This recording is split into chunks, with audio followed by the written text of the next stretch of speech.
Hello everyone, welcome to all in one learning. आज की video में मैं क्लास 12th का जो सैम्पल पेपर है सीबीएसई बोर्ड का वो सोल्व करवाने वाली हूँ। ठीक है, तो आइए स्टार्ट करते हैं। सबसे पहला क्वेश्चन क्या है आपका यहाँ पे, इसका जो पैटर्न है एग्ज़ाम का मैंने प्रीवियस वीडियो में डिस्कस कर लिया था, एक बार फिर से बता देती हूँ। आपका जो फाइनल एग्ज़ाम होगा उसका पैटर्न क्या रहेगा, आपको 5 सेक्शंस मिलेंगे। फर्स्ट सेक्शन में एमसीक्यू मिलेंगे 18 और 2 एजर्सन रीजन के क्वेश्चंस, ठीक है, जो कि 1 मार्क्स के होने वाले हैं। फिर सेक्शन बी मिलेगा, उसमें 5 क्वेश्चन मिलेंगे 2 मार्क्स की, ठीक है, वेरी शॉर्ट आंसर टाइप। उसके बाद शॉर्ट आंसर में आपको 6 क्वेश्चंस मिलेंगे, वो 3 मार्क्स के होंगे। After that long answer 4 questions मिलेंगे 5 मार्क्स के। एंड लास्ट में जो ई सेक्शन होगा उसमें 3 केस स्टडीज़ मिलेंगी 4 मार्क्स की, यानी एक केस स्टडी जो है वो 4 मार्क्स की होगी, तो टोटल 12 मार्क्स हो गए। इस तरह से आपके 5 सेक्शन है। फर्स्ट सेक्शन 20 मार्क्स का, सेकेंड सेक्शन 10 मार्क्स का, थर्ड सेक्शन 18 मार्क्स का, फोर्थ सेक्शन 20 मार्क्स का एंड लास्ट सेक्शन 12 मार्क्स का। इस तरह से आपका टोटल 80 मार्क्स का पेपर हो जाएगा और इस तरह सेक्शन डिवाइड किया गया। तो आइए स्टार्ट करते हैं। सबसे फर्स्ट क्वेश्चन क्या है आपका, यहाँ पे देखिए, as if A is equal to matrix में A I J is a skew symmetric matrix of order n. यहाँ पे जो मैट्रिक्स है वो स्क्यू सिमेट्रिक दी गई और ऑर्डर क्या बताया गया एन। तो आपको बताना है कौन सी कंडीशन सेटिस्फाई होगी। तो जब भी आपके पास ऐसा स्क्यू सिमेट्रिक मैट्रिक्स बोला जाए तो आपको यहाँ पे i इक्वल टू जे होगा, ठीक है, ए आई जे 0 होगा कब, when I is equal to J, यानी कि ऑप्शन ए इसका करेक्ट हो जाएगा। ओके, ये आपको लर्न कर लेना है। सेकेंड आता है, if A is square matrix of order 3, order क्या है 3 है, ए ट्रांसपोज की वैल्यू इसने गिवन है -3। अब आपको निकालना है ए ट्रांसपोज और उसका क्या है डिटर्मिनेंट। जब भी ऐसा क्वेश्चन आए तो आपको क्या करना है, देखिए, ए ट्रांसपोज इसका डिटर्मिनेंट जो है वो होता है अपना, जो भी यहाँ पे वैल्यू उन दोनों का अलग अलग डिटर्मिनेंट हो जाएगा, ठीक है। अब यहाँ पे ए ट्रांसपोज देखो, एक अपना ए डिटर्मिनेंट है और एक ए ट्रांसपोज का डिटर्मिनेंट। ए ट्रांसपोज का डिटर्मिनेंट है, उसकी वैल्यू क्या दी गई है -3, ठीक है। और ए डिटर्मिनेंट जो है वो किसके इक्वल होता है, ए डिटर्मिनेंट ए ट्रांसपोज के डिटर्मिनेंट के ही इक्वल होता है, इसलिए इसकी वैल्यू भी क्या हो जाएगी -3 और इसकी वैल्यू -3 गिवन है, तो दोनों -3 इनका मल्टीप्लाई करेंगे, हमारा क्या आ जाएगा आंसर 9, यानी कि ऑप्शन ए ऑप्शन आपका करेक्ट हो जाएगा। ओके, थर्ड क्वेश्चन आते हैं, if area of triangle with vertices A B C. Area of triangle आपको पता है 1/2 बेस इंटू हाइट होता है, तो आप डायरेक्ट भी अगर समझने की कोशिश करें तो 1/2 यहीं पे दिख रहा है, बाकी 1/8 1/4 और ए बी इंटू सी, ए सी ये तो सीधा पैरेललोग्राम का हो गया, तो 1/2 बेस इंटू हाइट ये ट्रायंगल का एरिया हो जाएगा। तो डायरेक्टली आप इसको टिक कर सकते हैं, ऑप्शन आपका बी आंसर करेक्ट हो जाएगा, ठीक है, 1/2 ए बी क्रॉस ए सी, ठीक है। ये जो ए बी क्रॉस ए सी, ये ना वेक्टर्स के क्वेश्चन चैप्टर से लिया गया, और वेक्टर्स में डॉट प्रोडक्ट भी होता है और क्रॉस प्रोडक्ट भी, तो ये क्रॉस प्रोडक्ट है, ठीक है, ट्रायंगल का एरिया पूछा गया यहाँ पे। नेक्स्ट क्वेश्चन आता है, फाइंड द वैल्यू ऑफ के फॉर विच फंक्शन आपके पास गिवन है 1 - cos 4x अपॉन 8x²।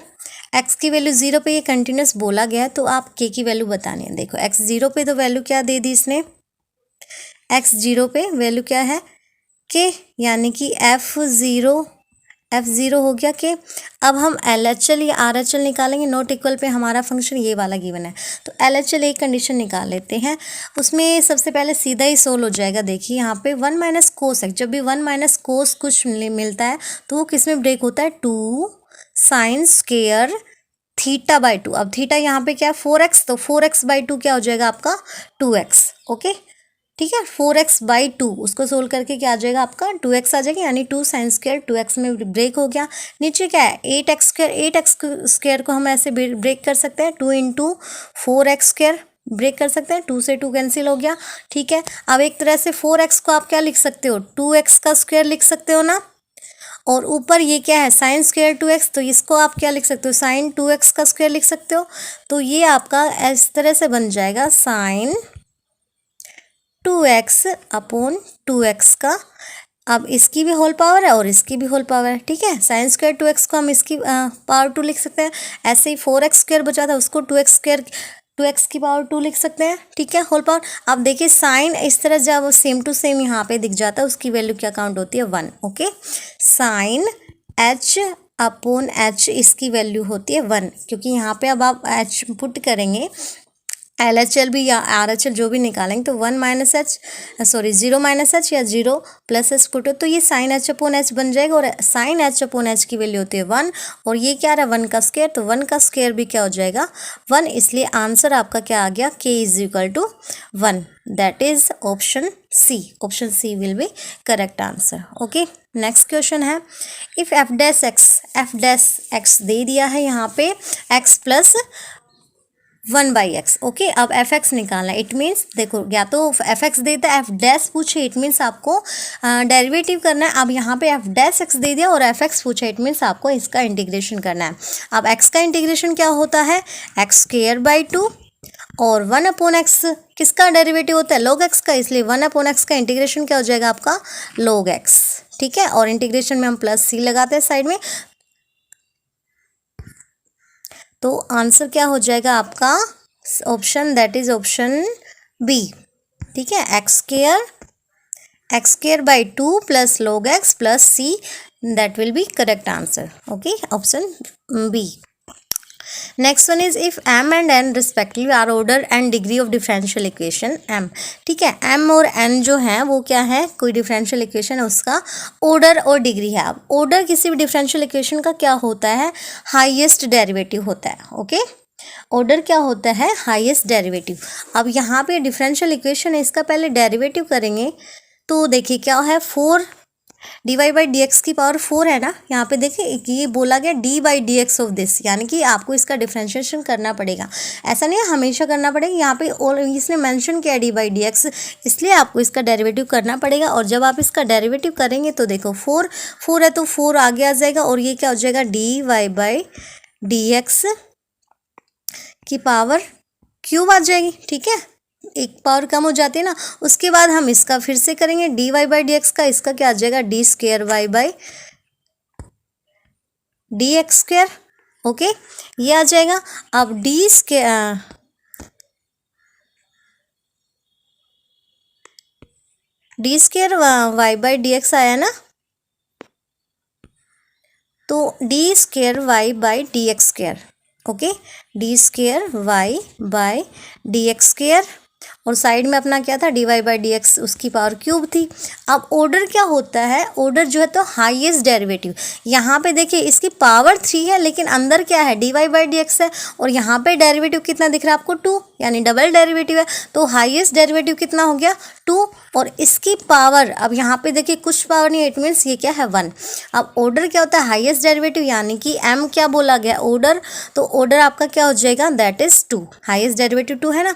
फिर डिग्री क्या होता है, जो भी हाईएस्ट डेरिवेटिव आपने निकाला है उसकी पावर होता है, तो डिग्री इसकी पावर कितनी है यहाँ पे 1, यानी कि n की वैल्यू क्या होगी आपकी 1 और आंसर में क्या पूछा m प्लस n, तो यानी 2 + 1 क्या हो जाएगा दैट इज 3, तो ऑप्शन सी आपका करेक्ट हो जाएगा, okay. Next question is the solution set of inequality 3x + y < 4 is, तो इस पे कौन सी कंडीशन सेटिस्फाई होगी। देखिए यहाँ पे an open half plane not containing origin, half plane containing origin, अगर लेस देन बोला है तो देखिए यहाँ पे क्या हो जाएगा open half plane containing origin, यानी देखिए ये ऐसा एक सेकेंड, आपका कोई ग्राफ है, ठीक है। अब जब आप इसकी इक्वेशन बनाएंगे इस तरह से कुछ आएगा, लेस देन बोना, लेस देन इधर आएगा तो ये ओरिजिन की तरफ आ रहा है ना, ठीक है, तो और आधा प्लेन, तो ये क्या हो जाएगा आपका an open half plane containing origin, यानी कि ऑप्शन बी आपका करेक्ट हो जाएगा। जो भी इक्वेशन होता है उसका आप ग्राफ ड्रॉ करके देख लीजिए, उसमें देखिए आपका किस तरह का ग्राफ आ रहा है, तो ये ओरिजिन की तरफ आ रहा है तो आप क्या बोलेंगे an open half plane containing origin, option B will be correct answer, okay. Next चलते हैं the scalar projection of vector 3i - j - 2 के ऑन द वेक्टर। देखिए स्केलर प्रोजेक्शन कैसे निकाला जाता है, इसका फॉर्मूला होता है आपका a.b अपॉन ऑन, जिसके ऊपर है ना मतलब जिसके ऊपर प्रोजेक्शन बोला गया उसका मैग्नीट्यूड होता है। तो ओन हम इसको ए मान लेते हैं, इसको बी मान लेते हैं, तो ओन इसके ऊपर बोला यानी कि बी मैग्नीट्यूड। ओके, तो ये ए वेक्टर हो गया, ये बी वेक्टर हो गया। अब फॉर्मूला आपका ये लग जाएगा स्केलर प्रोजेक्शन के लिए, A dot B upon B magnitude. अब मैं बता देती हूँ ए डॉट बी कैसे निकालते हैं। ए डॉट बी के लिए आपको क्या करना है, दोनों वेक्टर्स जो है उनके आगे के ये जो है आई जे के कोफिशिएंट है, इधर भी आई जे के कोफिशिएंट है, उनको मल्टीप्लाई करते हैं। यहाँ से इसका कोफिशिएंट क्या है 3 ए वेक्टर में, और बी वेक्टर में आई का कोफिशिएंट क्या है 1। ओके, फिर प्लस कर दीजिए, जे का कोफिशिएंट -1 और इधर से जे का कोफिशिएंट 2, फिर प्लस कर दीजिए, के का कोफिशिएंट -2 और कि इधर के का कोफिशिएंट -3। इनको सोल्व करेंगे क्या आ जाएगा 3 -1 और 2 का मल्टीप्लाई करेंगे -2, तो ये -2 और यहाँ से क्या आ गया 2 माइनस है नेगेटिव, 2 नेगेटिव मिलके क्या हो जाएंगे प्लस, यानी कि +6। तो आंसर इनका क्या आ गया 6 + 3 9, 9 - 2 ये क्या आ गया आपका 7। ओके, यानी कि ए डॉट बी की वैल्यू आपकी क्या आ गई, ए डॉट बी की वैल्यू आ गई आपकी 7। अब नीचे क्या होता है बी मैग्नीट्यूड। अब मैग्नीट्यूड कैसे निकालते, देखिए बी ये वेक्टर है ना, मैग्नीट्यूड कैसे निकालते, आई जे के जो भी कोफिशिएंट है उनकी पावर 2 लगा दीजिए 1, ऐसे जे का कोफिशिएंट क्या है 2 का स्क्वायर प्लस के का कोफिशिएंट क्या है उसकी पावर 2 और उसका फिर आपको ले लेना है स्क्वायर रूट। ये किसी भी वेक्टर का मैग्नीट्यूड निकालने का फॉर्मूला होता है, जो भी उसके आई जे के कोफिशिएंट हैं उनकी पावर 2 ऐड कर दीजिए और फिर उसका स्क्वायर रूट ले लेना है। तो देखिए 1 का स्क्वायर 1, 2 का स्क्वायर 4 और 3 -3 भी है तो 2 नेगेटिव प्लस हो जाएंगी, तो ये हो जाएगा 9। अब इन सबको ऐड करेंगे तो क्या आ गया हमारा 14 और रूट 14 का परफेक्ट स्क्वायर नहीं है तो हम इसको √14 ही छोड़ देंगे यहाँ पे, और ये क्या हो जाएगा, यानी कि स्केलर प्रोजेक्शन का आंसर क्या आ जाएगा 7/√14। ओके, तो ये आंसर कहाँ पे देख लीजिए, that is option A. Option A पे है आपका 7/√14। तो 8th क्वेश्चन का आंसर आपका हो जाएगा 7/√14। ओके, नेक्स्ट क्वेश्चन पे चलते हैं। The value of integration in your, ये क्या बोला है 2 to 3 x/x² + 1 dx। ठीक है, आपको इसका इंटीग्रेशन लेना है और 2 से 3 तक जाएगा। अब देखिए ऐसे में आपको क्या करेंगे, पुटिंग वाले सब्स्टिट्यूशन वाले नीचे जो भी है ना डिनोमिनेटर में इसको आप टी पुट कर लीजिए। ठीक है, फिर उसका डेरिवेटिव करेंगे x² का, तो क्या हो जाएगा 2x dx = dt। ओके, फिर x dx क्या आ जाएगा आपका dt और ये 2 अपॉन में आएगा इधर /2, यानी कि x dx की वैल्यू आप देखो क्वेश्चन में x dx है, x dx की वैल्यू हमारी क्या आ गई dt/2। ठीक है, और नीचे वाले को हमने क्या पुट किया था t, यानी कि हमारा फंक्शन क्या बन गया x dx को हमने हमारे पास आ गया dt/2, तो हम ये 2 बाहर ले लेते हैं। ओके, और नीचे वाले को हमने पुट किया था t, तो ये हो गया dt/t, यानी 1/t और 1/t का इंटीग्रेशन क्या होगा दैट इज log t। ये 1/2 बाहर चलता रहेगा और हमारी log t हो जाएगा। ठीक है, लिमिट क्या बोली है 2 to 3। ठीक है, अब इसको सोल्व कैसे करते हैं, जो भी ऊपर वाली लिमिट है वो log t की जगह पे आपने ये लिमिट रख देनी है एक बार, और फिर माइनस लगाएंगे, फिर log ये वाली लिमिट रख देनी है। ठीक है, अब t की वैल्यू वापस से पुट कर लेंगे, log t क्या है हमारा x² + 1, यानी कि एक बार यहाँ पे 3 पुट करेंगे, 3² + 1 यानी कि 9 + 1 10 हो जाएगा, फिर माइनस, फिर 2 पुट करेंगे, 2² + 1 कितना हो जाएगा 5, और आगे क्या है अपना log लग रहा है तो log 10 - log 5। जब माइनस में होता है देखिए log, ये अपना आ गया log 10 - log 5। log की वैल्यू अगर इस तरह से माइनस में दिख रही है तो आप उसको अपॉन में लिख सकते हो, अगर प्लस में है तो आप उनको मल्टीप्लाई लिख सकते हो, log 10/5 लिख दोगे, सॉरी 5। ओके, तो 5 से ये 10 कट जाएगा, क्या आ गया आपका आंसर 2, यानी कि log 2, और बाहर अपना क्या था 1/2 log 1/2 था, और इधर से 16 होके क्या आ गया log 2, यानी कि फाइनल आंसर हमारा क्या हो गया 1/2 log 2। तो ये ऑप्शन देख लीजिए कहाँ पे है, that is option C. Okay, next question, A and B are non singular matrix square matrix of same order, then A B inverse का भी इनवर्स बोला है। देखिए सबसे पहले आपको ये पता होना चाहिए ए बी इनवर्स जो है वो होता है बी इनवर्स ए इनवर्स के इक्वल, ठीक है। ए बी इनवर्स क्या होता है, बी इनवर्स ए इनवर्स के इक्वल। अब यहाँ पे इसने क्या बोला, ए बी इनवर्स नहीं बोला, ए बी इनवर्स फिर उसका इनवर्स, यानी बी का यहाँ पे एक और इनवर्स लगा दिया, तो आप भी इसका एक और इनवर्स लगा देंगे, तो बी इनवर्स का भी इनवर्स क्या हो जाएगा, दैट विल बी बी, और बी तो ये क्या है, ए इनवर्स, तो आंसर हमारा क्या आ जाएगा, that is B A inverse. B A inverse आपका कहाँ पे दिख रहा है आपको, ऑप्शन सी में, ठीक है। तो आंसर आपका C answer will be correct answer. आगे चलते हैं। The corner points of shaded unbounded feasible region LPP, ये पॉइंट्स दिए गए हैं, फिगर में दिखा भी रखा है। Minimum value of objective Z 4x + 6y occurs at, minimum value यहाँ पे आपको बतानी है। जब ये जो पॉइंट्स है ना, पॉइंट्स, ये सारे पॉइंट्स की वैल्यू आप जो ये जेड की वैल्यू उसमें पुट करके देखेंगे तो मिनिमम वैल्यू आपकी आएगी, देखो ओनली दिस, ओनली वाले तो केस हम बोल नहीं सकते हैं, तो ये बोल जाए at every point of line segment joining this, ठीक है। 0.6 1.6 एंड 30 ओनली, अगर ओनली है तो ये वाला केस, ये सारे वाले कैंसिल हो जाएंगे, और जब आप इसको चेक भी करेंगे तो इन पे, इन सभी पॉइंट्स पे, इन पॉइंट्स पे आ रहा है, तो that will B option D will be correct answer for 11 question.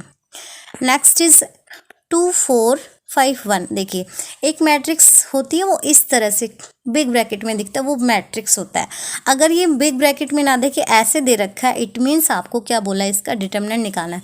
बोलते नहीं है ये, अगर ये सिंबल है इट मीन्स ये इसका डिटर्मिनेंट दिया गया, आपको यहाँ पे इसका डिटर्मिनेंट फाइंड आउट करना ही होगा। तो आप क्या करेंगे, देखिए क्वेश्चन 12 करवा रही हूँ।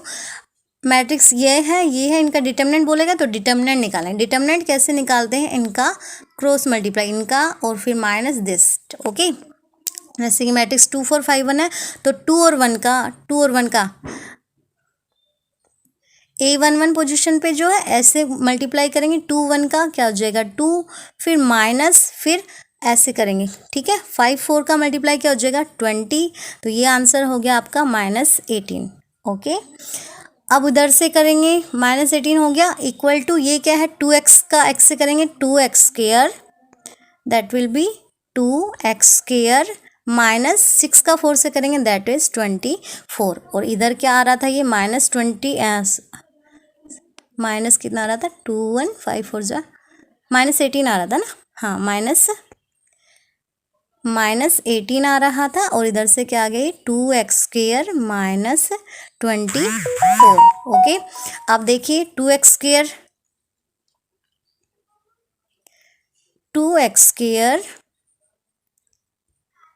इधर रखते हैं, इस 24 को इधर लेके आएंगे, नेगेटिव है उधर जाके पॉजिटिव हो जाएगा, तो आंसर क्या आ जाएगा आपका 6, ठीक है। 18 में से 24, ये 24 में से 18 कट करेंगे 6 आ जाएगा, क्योंकि ये वाला नेगेटिव उधर जाके पॉजिटिव हो जाएगा। x² क्या आ गया आपका, दैट इज 6/2 यानी कि 3 आ गया, और x क्या आ जाएगा आपका +-√3, क्योंकि 3 का रूट निकालेंगे तो +-√3, तो ये कहाँ पे है आंसर आपका, ऑप्शन डी। देखिए इनमें सिंगल सिंगल दे रखा है और इसमें दोनों है प्लस भी माइनस भी, यानी कि option D will be correct answer. Next is if A is a square matrix of order this A determinant adjoint A. ये क्वेश्चन बहुत बार पूछा गया, हरियाणा बोर्ड में पूछते हैं, और ये बहुत सिंपल है, कुछ नहीं करना। जब भी आपके पास ऐसा क्वेश्चन आ जाए एडजॉइंट ए निकालना है, आपको क्या करना है, adjoint A will be A determinant, और उसकी पावर क्या हो जाएगी n-1। अब n यहाँ पे क्या, n इज ऑर्डर क्या दे रखा है 3, यानी कि ए डिटरमिनेंट की पावर क्या हो जाएगी 3-1, दैट विल बी 2, और ए डिटरमिनेंट की पावर 2 हो गया। ए डिटरमिनेंट की वैल्यू क्या दी है यहाँ पे 5 की power 2, that will be 25, okay. तो आंसर हमारा क्या आ जाएगा, that is option B 25। Question number 13 का answer that will 25 will be the correct answer, ठीक है। हमेशा आपको जब भी ऐसा मिले एडजॉइंट ए निकालना, ए डिटरमिनेंट दे दिया, ए डिटरमिनेंट की वैल्यू पावर कर दीजिए, जो भी ऑर्डर है उसमें से 1 माइनस कर देना आपको। Next is given 2 independent event A and B such that A B, ठीक है, और पी प्रोबेबिलिटी ए दिया है, बी दिया है, and P A transpose sorry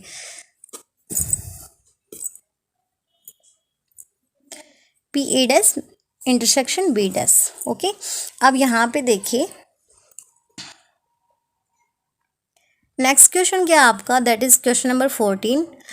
if given two independent event A and B, probability A is 0.3, probability B is 0.6 and P A dash intersection B dash is आपको find out करना है। देखिए तो P A dash intersection B dash क्या हो जाएगा, independent event जो है ना तो इनका प्रोडक्ट किया जाता है। तो इंडिपेंडेंट ये देखिए क्या हो जाएगा, P A into P B। Okay, अब ये होता है इंडिपेंडेंट में A इंटरसेक्शन B, ये होता है इंडिपेंडेंट इवेंट अगर है तो इंटरसेक्शन भी होता है P A into P B.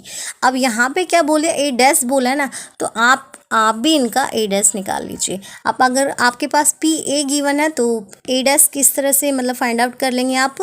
अब ये ए डैश बोला है तो यहाँ पे भी आंसर क्या हो जाएगा, P A dash dot P B dash. ठीक है, आप ए डैश कैसे निकाल सकते हैं, 1 माइनस पी ए।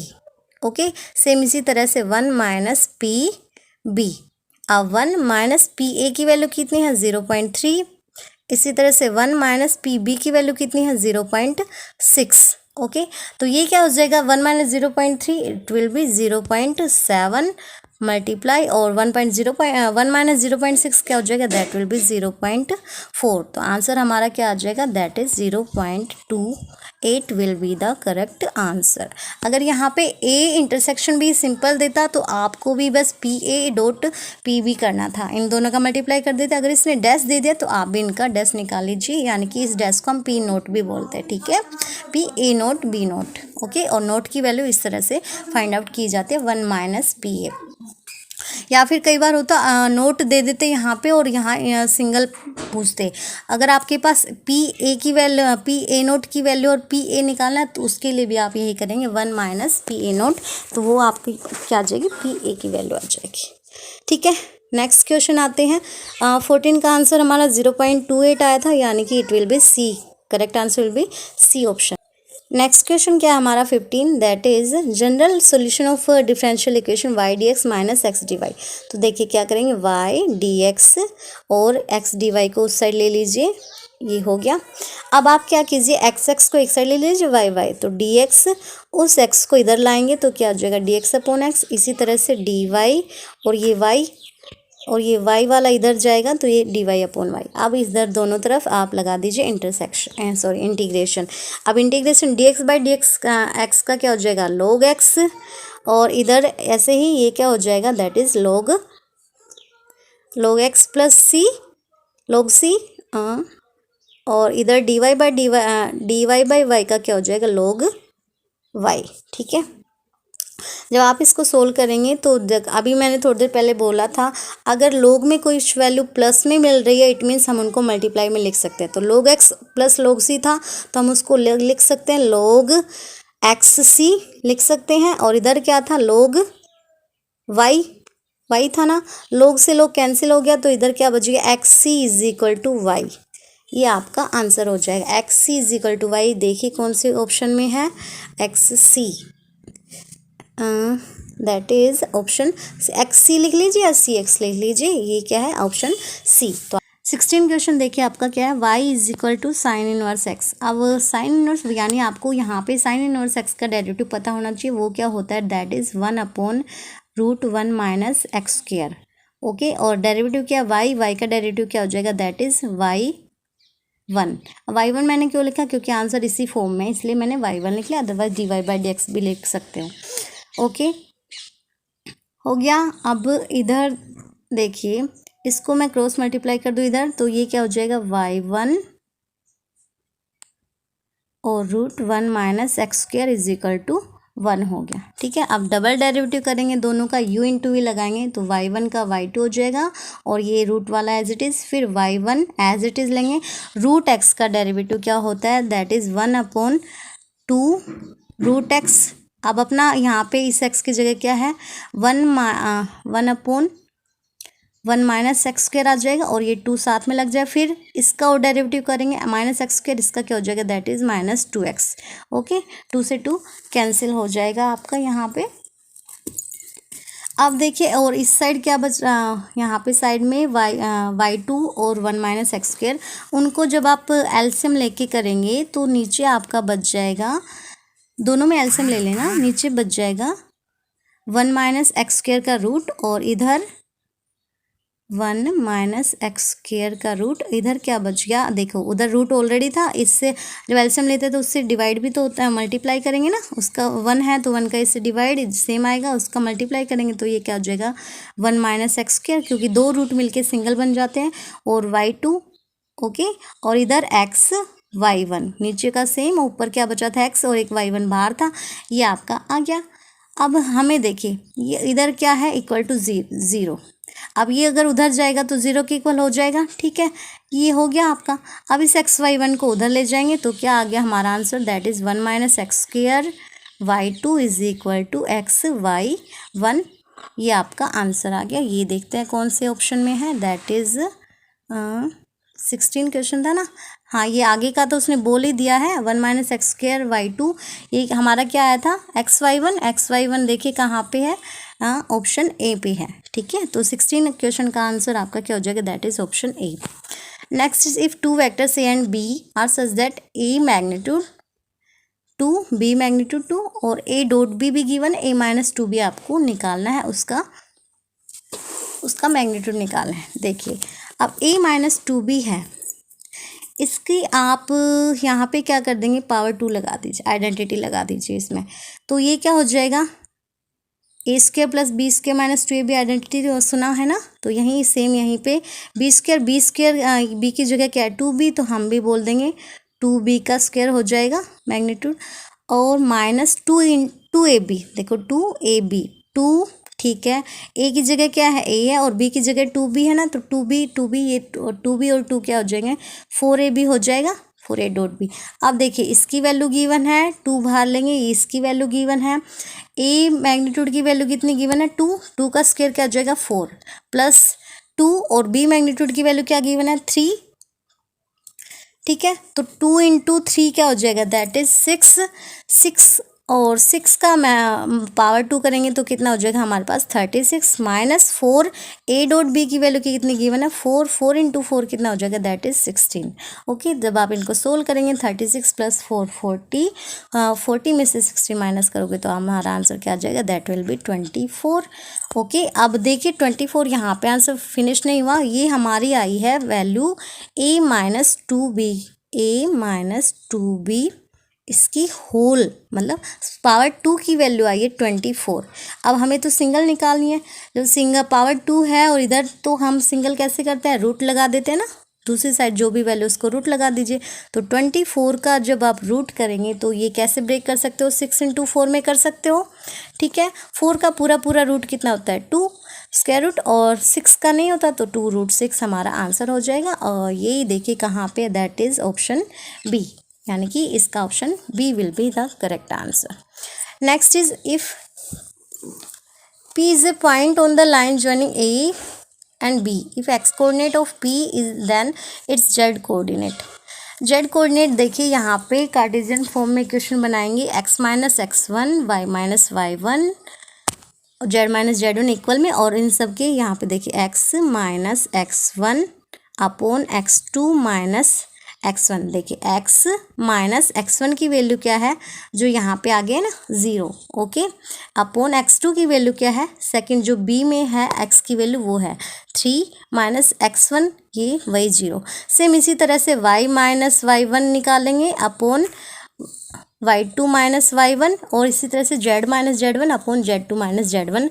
जब आप इन सबको सोल्व करेंगे तो आपके पास ये आ जाएगा x upon 3 equal to y minus 5 by minus 6 और z प्लस 2 बाई 4 आ जाएगा, ओके, और इन सबको आपको मान लेना है k के इक्वल। अब देखिए ये सभी वैल्यूज इक्वल हैं तो किसी भी एक से यहाँ x अपॉन 3 इसको k के इक्वल पुट कर दीजिए, तो x की वैल्यू क्या आ गई यहाँ से 3 की आ गई है ना, ठीक है, और k की सोल्व करेंगे, x की वैल्यू 3 के आगे और x यहाँ पे, एक सेकेंड, 3k को हम 6 के इक्वल लेके हैं तो k की वैल्यू क्या आ गई आपकी 2 आ गई। ओके, के की वैल्यू 2 आ गई, तो जेड की जो जेड प्लस 2/4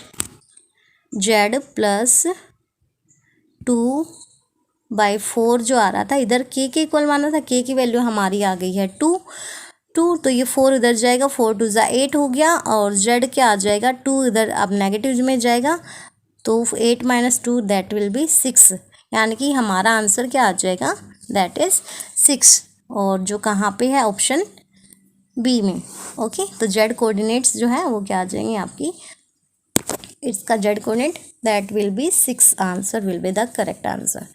नेक्स्ट है एडजेसेंट रीजन के क्वेश्चन है, यहाँ पे देखिए, in the following question statement adjacent A is followed by statement reason, choose the correct answer. आपको करेक्ट आंसर चूज करना है, बोथ ए एंड बी। ये देखिए, पहले एडजेसेंट रीजन की कंडीशन देख लेते हैं क्या है यहाँ पे, ठीक है। Domain of function secant inverse 2x, that is this, and reason secant इनवर्स -2 विल बी -1/π/4। तो कौन सा आंसर इसमें सही होगा, देखिए, second inverse 2x, second inverse जो x है वो कहाँ लाई करेगा, -1 to 1 के बीच में। इसी तरह से 2x जो है वो 2 अपॉन में जो है तो -1/2 से 1/2 के बीच में लाई करेगा, यानी कि ऑप्शन 1/2 से 1/2 यहाँ पे गिवन है, ठीक है। ऑप्शन ए तो आपका यानी कि एडजेसेंट करेक्ट हो गया। फिर आता है सेकेंड इनवर्स -2 की वैल्यू क्या है, -π/4। देखिए आप, सेकेंड इनवर्स की जो रेंज होती है वो 0 से पाई -π/2, ये रेंज होती है। ओके, अब इसमें क्या ये इसमें लाई कर रहा है, नहीं कर रहा है, यानी कि रीजन ये फॉल्स हो जाएगा। दैट मीन्स ए करेक्ट है, बी फॉल्स है, तो ये कौन से ऑप्शन में है, that is option C, A is true but R is false. R मतलब यहाँ पे reason, adjacent is true but reason is false, ठीक है। Next one is the acute angle between line R and X axis is π/4। Acute angle between the lines, अब acute angle, ये angle का formula है, आपको बताना है कौन सा। देखिए, एक तो एंगल का फॉर्मूला लाइंस में A1 A2 B1 B2, yes, this will be the correct answer. Okay, next is, और एक यहाँ पे बोला है एक तो ये रीजन तो बिल्कुल सही है, आई जे के लैम्डा एक्स एक्सिस π/4, तो एक्स की वैल्यू π/4 आएगी। यहाँ से एक्यूट एंगल बिटवीन, यस, ये भी आपका करेक्ट है, यानी कि इसमें दोनों ऑप्शन आपके करेक्ट हो जाएंगे, ठीक है।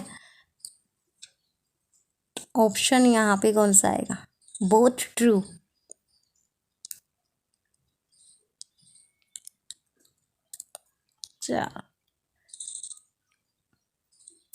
बोथ ट्रू कहाँ पे है, बी पे है।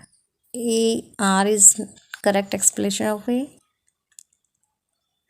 देखो आप, बोथ ट्रू कहाँ पे है, ए और बी दोनों पे है, तो R is correct explanation, R is not correct, तो नोट वाला तो यहाँ से हट ही गया रीजन, तो आंसर आपका क्या हो जाएगा, दैट इज ऑप्शन ए वाला आपका करेक्ट हो जाएगा, ठीक है। बोथ ट्रू भी, और R is correct explanation of ए।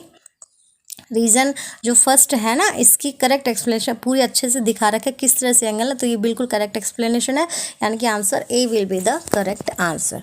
तो ये थे इसके ऑब्जेक्टिव टाइप, यानी 1 मार्क्स के सभी क्वेश्चंस मैंने आज की वीडियो में करने की पूरी कोशिश की है। आई होप आपके सभी क्वेश्चंस क्लियर हो गए हों, किस तरह क्या सोल्व करना है। फिर भी कोई डाउट रह जाते तो आप मुझे कमेंट करके पूछ सकते हैं। नेक्स्ट वीडियो में मैं इसके आगे के क्वेश्चन सोल्व करवाने वाली हूँ।